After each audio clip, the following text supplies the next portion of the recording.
Pepe, I want to start with what has happened in Iran in the last 72 hours, I would say. 70, yes. And the whole propaganda of the so-called regime is collapsing. The house of cards is coming down, and you see the funeral. How do you make sense of what is in the West? What was the rhetoric in the West in terms of Iran? Everything is just collapsing. Iran needs to go there. Just a little bit of pressure, a little bit of attacks, two attacks, or some, aerial bombardment of Iran would bring everything down. And you see what's going on today in Iran. How do you put these two pictures together? It's astonishing in so many ways. Historically, in terms of everything that was being spun about Iran for the past 4 decades, in fact, was completely absurd, especially since the start of the new Trump administration, which was one of the reasons why he was fooled to get into a war, because he was essentially misinformed about everything in Iran. So it's no wonder that one of the latest vociferations by Trump is that, how come there are so many people supporting Khamenei? Obviously, because he was never informed about the social cohesion in the country, especially after the war that he started. There were, of course, lots of, I would say, dissent vis-a-vis the Iranian government, and especially let's say, the Pezeshkian, Arakshi sort of slightly more liberal government compared to Rezai before, which particularly I thought was extremely effective. I totally supported that. This is what Iran needed. The Rezai government was very, very good. And I was very privileged to have met Mr. Rezai, one of those conferences in Iran. I think it was 2015 or 16. It was one of those conferences where everybody was in the room.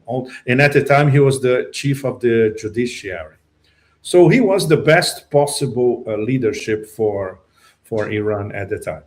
With this Pezeshkian government, was complicated. There were, of course, divergences. But once the country was attacked, once everything was into place in terms of... But you were talking about the Raisi government. No.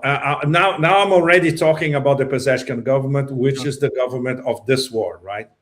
So jump cut from the Rezai government, which, let's say, the basis of a strong Iran, were consolidated during the Rezai government.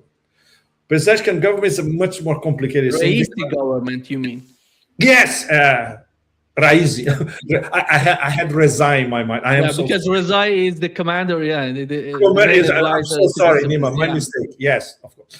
So Pezeshkian and the fact there are so many ersatz liberals, or it's hard to define them, or essentially a faction that wants some sort of accommodation with the West, believing that this is possible. It's not possible. And the war proved that it's not possible. But the great thing is that after the war and after the initial shock, after the decapitation strike, and in a matter of a few hours, Iran got its military act together and responded. And triple responded, quadruple responded in a way that stunned completely the Americans and the Israelis. This generated a social cohesion around this new setup with a young leader that nobody could see. So people had to trust the image of Mojtaba Khamenei, because physically he was not there. He could never have a public appearance. He was severely wounded. He had to be protected. He had to be in a bunker. Communication had to be analog and all that. So Iran as a whole united around the figure of the son of the leader. They trusted that the son of the leader would fulfill all the tasks that were being accomplished by his dad. More and more proven than leader Ayatollah Khamenei, it's impossible. And he was also a leader to the global south, to a great deal of the global south. This is very important. So now what do we have after 3 months with the war and this kabuki of the Memorandum of Understanding? We have the social cohesion expressed graphically in the streets of Iran. It was not only in Tehran during the prayers and what we saw yesterday, where virtually the whole of central Tehran was crammed with people. The numbers are outstanding. The numbers could be anything from 10 million to 20 million. But in Qom today, Qom is relatively small. Qom is less than is around 1.2 million people maximum. And the center of Qom is very, very small. And everywhere around Qom, there were people all over the place. And now, today, which is when I saw the first picture, I said, this is where I wanted to be. I wanted to be on that plane that left from Qom to Najaf and Karbala, carrying the body of the supreme leader. And tomorrow is going to be 2 huge ceremonies in Najaf and Karbala. And on Thursday in Mashhad, in eastern Iran, where he's going to be buried in the shrine of Imam Reza in Mashhad. That will be the end of this week of rituals, ceremonies. And all the footage that we see and all the photos that we see in Iranian media, sent by friends, captured in the streets and all that, it's absolutely amazing. It's a national cohesion moment that it's very hard to imagine anything similar in the modern era.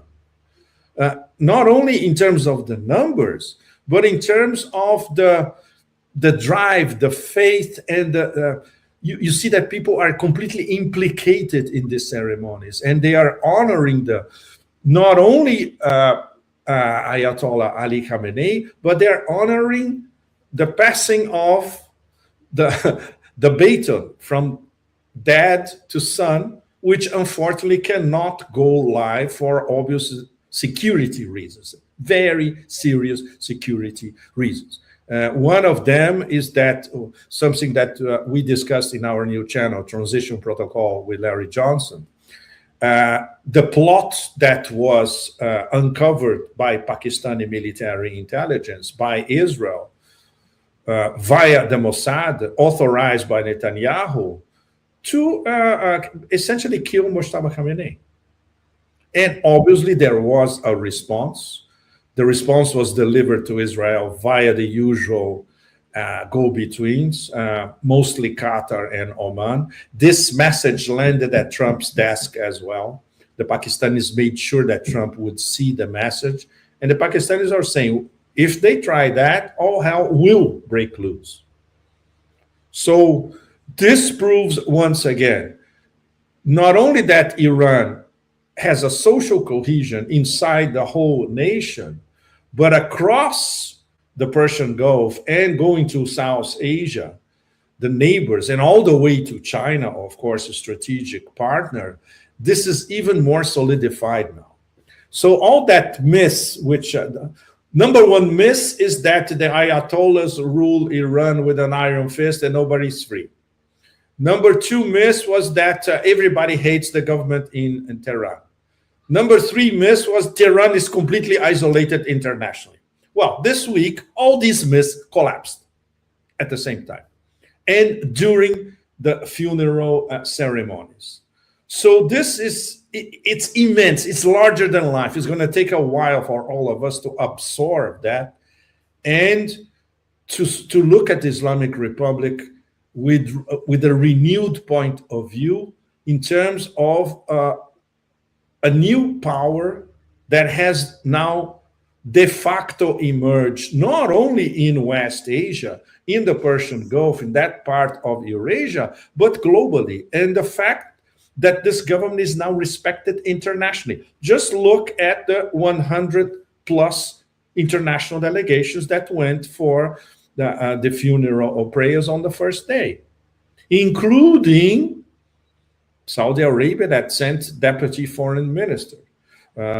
Russia sent the number 2 of the Russian government, Dmitry Medvedev. China sent one of the vice presidents. So it's immensely important. And of course, from all over the lands of Islam. The Ummah was there. Very, very important. So this is it. This is the emerging Iranian power in the 21st century, which is a geopolitical fact that cannot be denied anywhere. And of course, it's causing amazement because they are always misinformed in terms of the US. We don't even talk about the Israelis because Israel is a death cult, it's nothing. But the Americans are always misinformed about other cultures, other systems of government. Now, they just need to look at the pictures. When you have the whole country in the streets honoring their assassinated leader. And there will be a response, Nima, as we all know. It's going to take some time, but there will be a response.